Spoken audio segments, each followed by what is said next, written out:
बिस्मिल्लाहिर्रहमानिर्रहीम। शुरू अल्लाह का नाम लेके जो बड़ा मेहरबान नहायत रहम करने वाला है और जो दिलों में घर करने वाला है। अस्सलामुअलैकुम, कैसे हैं आप सब। मुझे उम्मीद है कि आप सब बिल्कुल ठीक ठाक होंगे। आज मैं बनाने जा रही हूँ इमली की गुड़ वाली चटनी और बहुत ही टेस्टी और चटखारेदार बनती है। आप इसको ईज़िली बना के स्टोर कर सकते हैं अपने उन वर्किंग डेज़ के लिए जिनमें आपके पास टाइम नहीं होता।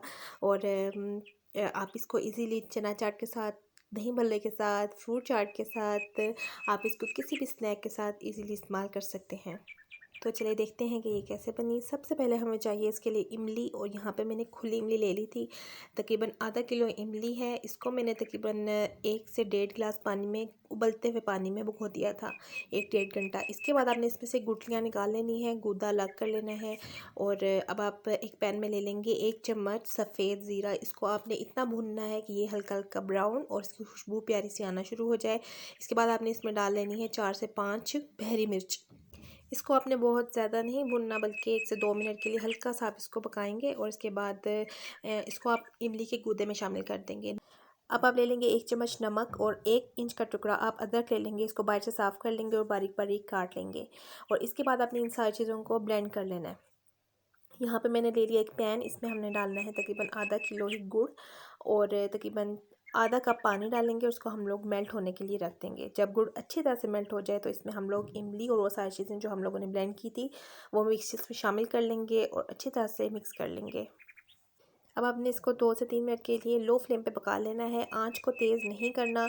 अगर आप आंच को तेज़ करेंगे तो इसकी साइड्स जलना शुरू हो जाएंगी और गुड़ की बहुत गंदी सी स्मेल आना शुरू हो जाती है और वो इमली की चटनी में भी उसका टेस्ट चला जाता है, जला जला सा।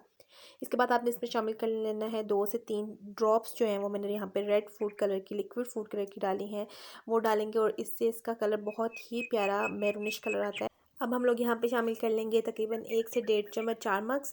या आपको किसी भी पंसारी की दुकान से, किसी भी ड्राई फ्रूट की दुकान से या किसी भी जनरल स्टोर से आराम से मिल जाएंगे। हल्के हाथों से इसको मिक्स करेंगे। अभी भी ये काफ़ी पतली है, इसलिए यहाँ पे मैंने कॉर्नफ्लावर का इस्तेमाल किया है।